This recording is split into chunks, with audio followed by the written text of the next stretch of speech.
Dans une ville animée appelée Abidjan, vivait un jeune homme du nom de Timothée. Il n'avait pas grand-chose, mais il avait la passion. Transmettre le savoir, aider les élèves en difficulté. C'était tout ce qui comptait pour lui. Chaque jour, après les cours, il donnait des leçons particulières. C'était comme ça qu'il s'en sortait. Pas riche, mais digne. Un jour, son grand frère, installé à l'étranger, lui fit une promesse. « Tim, attends encore 3 mois, et tu seras ici avec moi. » Cette promesse devint sa lumière au bout du tunnel. Il rêvait d'une vie meilleure, loin des galères du pays. En attendant le départ, il continua à enseigner. Et parmi tous ses élèves, il y avait une, différente. Nancy. Brillante, curieuse. Mais en difficulté dans certaines matières. Timothée s'était donné pour mission de l'aider. Chaque jour à 15 heures, il se retrouvait dans un petit local proche de l'école. 2 heures de révision, puis elle rentrait chez elle. Mais ce mercredi-là, Nancy ne vint pas. Timothée l'attendit. 10 minutes. Puis 15. Rien. Pas de message. Pas d'excuse. C'était inhabituel, mais il finit par partir. Sur le chemin du retour, sous le soleil brûlant, il pensait à l'avenir. L'Europe. Les devises. Une nouvelle vie. Il ne savait pas que l'ennemi était déjà à l'œuvre. Une fois rentré chez lui, épuisé, il se servit un verre d'alcool. Juste pour souffler. Juste pour oublier la fatigue. Mais à 18h, quelqu'un frappa à la porte. C'était Nancy. Toujours en uniforme. Un sourire innocent aux lèvres. « Désolé, monsieur. Je n'ai pas pu venir plus tôt. On peut faire la leçon maintenant ?» Timothée hésita. Il était fatigué. Et pas en état d'enseigner. Mais ses yeux glissèrent sur son uniforme. Sa jupe semblait plus courte. Son regard plus, troublant. Il aurait dû lui dire de rentrer. Il aurait dû refermer la porte. Mais il hésita. Et cette hésitation fut le début de sa chute. Juste un petit moment, insista-t-elle. Il céda. Il la laissa entrer. Nancy ne s'installa pas directement. Elle observa son verre. « Vous buvez, monsieur ?» Timothée répondit, un peu gêné. « Juste un peu. Pour me détendre. » Elle rit. « Je ne savais pas que les profs buvaient aussi. » Il tenta de garder son calme. Mais quelque chose clochait. Elle était trop proche. Trop à l'aise. Quand il voulut commencer la leçon, elle s'approcha encore. « Monsieur. Vous allez bien ? » « Oui, je vais bien. » « Vous avez l'air nerveux. »« Je ne le suis pas. »« Si, vous l'êtes. » Puis, un geste. Elle frôla sa main en prenant son stylo. Un simple contact. Mais suffisant pour le troubler. Timothée ferma les yeux une seconde. Il le sentait. Il perdait le contrôle. Il avait toujours eu une faiblesse. Et ce soir-là, cette faiblesse l'a entraîné dans l'irréparable. Et c'est ainsi que sa chute a commencé. Elle s'assit à côté de lui. Trop près. Il tenta de fixer le manuel. Mais l'air semblait plus lourd, saturé d'un parfum sucré et dérangeant. Il avait du mal à se concentrer. Puis elle dit. « J'ai vraiment soif. Tu pourrais me donner quelque chose à boire ?» Il se leva. « Eau ou jus ?» demanda-t-il machinalement. Mais sa réponse n'était pas celle qu'il attendait. « En fait, tu as de l'alcool ?» Timothée se figea. « De l'alcool ? Tu bois ?» Elle haussa les épaules. « Pas souvent. Mais ça m'aide à me concentrer. » Il secoua la tête, visiblement mal à l'aise. « Non. Je ne peux pas faire ça. » Mais elle insista. Se pencha. Le fixa. Avec un regard étrange. « S'il te plaît. Juste un peu. Ça m'aide à mieux comprendre. » Timothée sentit sa volonté faiblir. Il voulait refuser. Il savait qu'il devait refuser. Mais il hésita. Et cette hésitation allait coûter cher. Timothée hésita. Il voulait dire non. Il le savait. Mais face au regard insistant de Nancy, il se laissa aller à un soupir. et alla chercher une petite bouteille de whisky qu'il gardait pour les soirs difficiles. Il en versa une infime quantité dans un verre et le lui tendit. Elle prit une gorgée, puis soupira doucement. « Ah, parfait, dit-elle dans un sourire. Timothée l'observait, une légère inquiétude dans le regard. Il se disait que ce n'était sans doute rien. Juste une petite dose. Mais au fond de lui, un malaise commençait à grandir. Il retourna à sa place et prit son propre verre. Il avait déjà bu un peu, avant qu'elle n'arrive. Juste pour se détendre. Juste pour oublier la fatigue. Mais cette fois, la chaleur de l'alcool lui monta plus vite à la tête. Ils essayèrent de se concentrer. Timothée montra une page dans le manuel, tenta d'expliquer un passage difficile. Mais Nancy riait doucement, l'air distrait. « Vous parlez trop vite, dit-elle, la voix un peu floue. »« Je ne parle pas vite, c'est toi qui ne suis pas, » répondit Timothée, tentant de rester concentré. Elle se pencha un peu plus.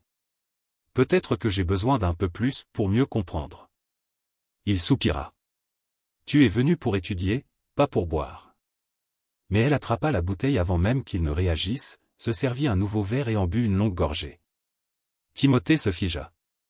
Il venait de franchir une limite qu'il ne fallait pas franchir. Et il le savait. Les minutes passèrent. L'air semblait plus lourd. L'alcool faisait son effet. Et dans le silence, il vit Nancy tracer des cercles sur le bord de son verre, le regard perdu dans ses pensées. « Pourquoi tu souris ?» demanda Timothée, intrigué. Nancy haussa les épaules doucement. « Rien. Je pensais, c'est tout. »« À quoi tu pensais ?» Elle tourna lentement la tête vers lui. Son regard était profond, difficile à lire. « À vous, » dit-elle simplement. Timothée sentit son souffle se bloquer un instant. « À moi ?» Elle hocha la tête, puis pinça légèrement ses lèvres. « Vous savez, vous êtes plutôt charmant quand vous êtes concentré. » Timothée tenta de rire, un peu mal à l'aise. « Tu as bu. »« Peut-être. Mais ça ne veut pas dire que ce n'est pas vrai. » Il détourna le regard, mal à l'aise. La pièce semblait soudain plus chaude. L'atmosphère, plus pesante. Nancy tendit alors la main et effleura son bras. « Vous avez une compagne ?» Timothée marqua une pause. « Pourquoi tu demandes ça ? » Juste comme ça. Par curiosité. Il soupira doucement et secoua la tête. « Non, je n'ai personne. » Nancy esquissa un sourire discret. « Intéressant ?» Timothée sentit son cœur battre un peu plus fort. Quelque chose dans son attitude le troublait. Il savait qu'il devait mettre des limites. Il le savait. Mais il restait figé, incapable de réagir. Elle se pencha légèrement, ses paroles devenant un murmure. « Vous savez, vous m'avez regardé toute la soirée. » Il tenta de sourire, mal assuré. « Vraiment ? » « Oui. » Elle le fixa un instant. « Est-ce que vous aimez ce que vous voyez ?» Timothée ouvrit la bouche, mais aucun mot n'en sortit. Puis, soudainement, Nancy se leva et s'approcha. Avant même qu'il n'ait le temps de comprendre, elle posa doucement ses mains sur ses épaules et s'assit sur ses genoux. Timothée se figea. Son esprit, tout à coup, vide. « Qu'est-ce que tu fais ?» murmura-t-il, la voix tremblante. Elle se pencha lentement, ses lèvres dangereusement proches des siennes. « Chut !» murmura-t-elle, presque comme un souffle. « Laisse-toi aller. » Dans sa tête, une alarme sonnait. Il savait qu'il devait dire non. Il savait qu'il devait mettre fin à tout cela. Mais dans son regard, il se perdit. Il ne savait plus quoi faire. Il ne contrôlait plus rien. Et c'est à ce moment précis, que tout bascula. Ce n'était pas elle qui le détruisit. Ce n'était pas l'alcool. C'était sa faiblesse. Son silence. Son choix. Et ce soir-là, l'ennemi ruina son avenir. Le moment où elle s'assit sur ses genoux, quelque chose en lui bascula. Il n'était plus vraiment lucide. L'alcool brouillait ses pensées. Et pendant quelques secondes, il laissa ses émotions le submerger. Mais soudain, une prise de conscience. Un éclair de lucidité. Et une colère, dirigée contre lui-même. « Lève-toi » dit-il, d'une voix ferme. Elle le regarda, surprise. « Quoi ?» J'ai dit, « Lève-toi ». Son sourire disparut. Silencieusement, elle se leva. Et sans un mot, elle alla s'allonger sur le lit.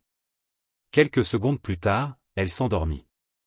Il resta là, figé, son cœur battant fort. Pas d'excitation. Non. Mais un tourment intérieur. Il voulait s'éloigner. Il savait qu'il devait quitter cette pièce. Mais son esprit était confus. Son corps tendu. Il serrait les poings. Il tentait de résister. Mais il finit par céder à l'appel de ses faiblesses. Et ce qu'il redoutait le plus arriva. Il franchit une limite qu'aucun homme ne devrait jamais franchir. Quelques heures plus tard. Un silence étrange le réveilla. Quelque chose n'allait pas. Il se leva, encore un peu étourdi, et regarda vers le lit. Elle était là, immobile. Trop immobile. « Et, tu dors encore ?» Pas de réponse. Il s'approcha. « Il se fait tard, tu devrais rentrer. » Rien. Il lui toucha le bras. Toujours aucune réaction. L'inquiétude commença à l'envahir. « Allez, arrête de faire semblant. Réveille-toi. » Silence. Il se pencha, cherchant un signe de vie. Rien. Il posa sa main sur son cou, puis son oreille sur sa poitrine. Toujours rien. Un frisson glacé le parcourut. Non, non, ce n'est pas possible. Il la secoua. Fort. Réveille-toi. S'il te plaît. Réveille-toi. Mais elle ne respirait plus. Et c'est là qu'il comprit. Elle était partie. Et lui, il était seul, face à l'irréparable. Une peur profonde s'empara de lui. Il continua à secouer doucement Nancy, ses doigts tremblants frôlant sa silhouette immobile. Nancy. Souffla-t-il, d'une voix à peine audible. Mais elle ne réagissait pas. Un poids écrasant envahit sa poitrine. Chaque respiration devenait plus difficile. La panique se propageait dans ses veines comme un poison glacé. Il posa sa main sur son poignet, cherchant un signe de vie, un battement. Mais il ne sentait rien. Impossible. Elle allait bien, il y a à peine quelques minutes. Non, non, non, murmura-t-il, secouant la tête. Comme si ce simple refus allait effacer ce qui se déroulait sous ses yeux. Il la prit par les épaules et la secoua plus fort. Réveille-toi, Nancy. Rien. Un frisson glacial le traversa. Puis, sans prévenir, son propre corps l'abandonna. Une douleur aiguë transperça sa poitrine. Il porta une main tremblante à son torse, tentant de respirer, mais l'air manquait. Sa vision devint floue, ses jambes cédèrent. Il s'effondra sur le sol, cherchant désespérément de l'air. Son cœur battant de manière irrégulière. Puis, le noir total. Il sursauta. Son corps était en sueur, sa respiration haletante. Son cœur battait encore à toute vitesse. Il cligna des yeux, perdu. Où était-il? La lumière douce de sa lampe de chevet éclairait faiblement la pièce. Son lit. Sa chambre. Il se redressa d'un bond, le souffle court. Ses mains glissèrent frénétiquement sur les draps à côté de lui. Mais, il n'y avait personne. Son regard balaya la pièce. Tout était en place. Le verre sur la table. Les livres rangés. Nancy n'était pas là. Et soudain, la vérité le frappa. C'était un rêve. Un cauchemar. Intense. Oppressant. Terriblement réel. Il passa ses mains sur son visage trempé de sueur. « Merci, mon Dieu. » murmura-t-il. Jamais il n'avait fait un rêve aussi réel. Aussi lourd de sens. Il l'avait pris au piège, avalé tout entier. Et lui avait laissé une seule certitude. C'était un avertissement. Un avertissement du ciel. Il regarda l'heure. Il était un peu plus de 17 heures. Il s'adossa à la tête du lit, murmurant encore, comme une prière. C'était juste un rêve. Mais son cœur battait encore la peur. Puis soudain. Un coup à la porte. Sec. Net. Précis. Il se figea. Son souffle se bloqua. Encore un coup. Plus fort cette fois. Il se leva lentement. Ses jambes étaient encore fragiles. Chaque pas vers la porte semblait durer une éternité. Arrivé devant, il hésita. Puis il ouvrit. Et là? Nancy. Debout sur le pas de la porte. Son sac sur l'épaule. L'uniforme un peu froissé. Bonsoir monsieur. Je suis venu pour notre cours. Son sang se glaça. Il resta figé. Les images du cauchemar défilaient dans sa tête comme un film d'horreur. Elle le regarda, intriguée. Monsieur? Vous allez bien? Il reprit son souffle, lentement. Puis répondit, d'une voix tremblante mais ferme. Nancy, je crois que tu devrais rentrer chez toi. Elle fronça les sourcils. Pourquoi? Qu'est-ce que j'ai fait? Rien. Ce n'est pas toi. C'est moi. J'ai décidé d'arrêter les cours particuliers. Elle resta là, surprise. Mais monsieur, j'ai encore besoin d'aide. Tu es brillante. Tu trouveras un autre professeur. Mais ici, c'est terminé. Elle baissa les yeux, déçue. D'accord. Elle fit demi-tour, lentement. Il la regarda s'éloigner dans la rue calme, jusqu'à ce qu'elle disparaisse. Puis il referma la porte. Et une paix étrange l'envahit. Il venait de comprendre. Il avait reçu une seconde chance. Et cette fois, il n'avait pas échoué. Le piège était tendu. Mais grâce à ce rêve, il avait vu le danger avant qu'il ne soit trop tard. 3 mois plus tard. Son frère tint parole. Il quitta le pays. Il ouvrit sa propre école à l'étranger. Et chaque jour, en regardant ses élèves, il repensait à ce soir-là. Et à ce que sa vie aurait pu devenir. S'il n'avait pas vu cette vision à temps. Alors il chuchotait encore, les yeux levés vers le ciel. Merci, Seigneur. Merci de m'avoir réveillé. Si cette histoire vous a touché, si vous pensez qu'elle peut ouvrir les yeux à quelqu'un ou éviter un drame, n'hésitez pas à laisser un commentaire. Et vous, que feriez-vous si vous aviez un rêve qui vous avertissait d'un danger? Croiriez-vous à ce signe, ou l'ignoreriez-vous? Dites-le nous en commentaire. Nous lisons tous vos messages et vos expériences nous inspirent pour les prochaines histoires. Abonnez-vous à notre chaîne French African Folk Tales pour ne manquer aucune de nos histoires poignantes et pleines de leçons. 2 nouvelles vidéos chaque jour, et 3 vidéos le week-end. Pour te faire vibrer, réfléchir, ou tout simplement t'évader. Des histoires vraies. Des récits inspirants. Des avertissements déguisés. Et toujours, une morale à retenir. Aimez, partagez, abonnez-vous. Parce que chaque clic peut toucher un cœur. Merci de votre soutien, et à très bientôt pour une nouvelle histoire.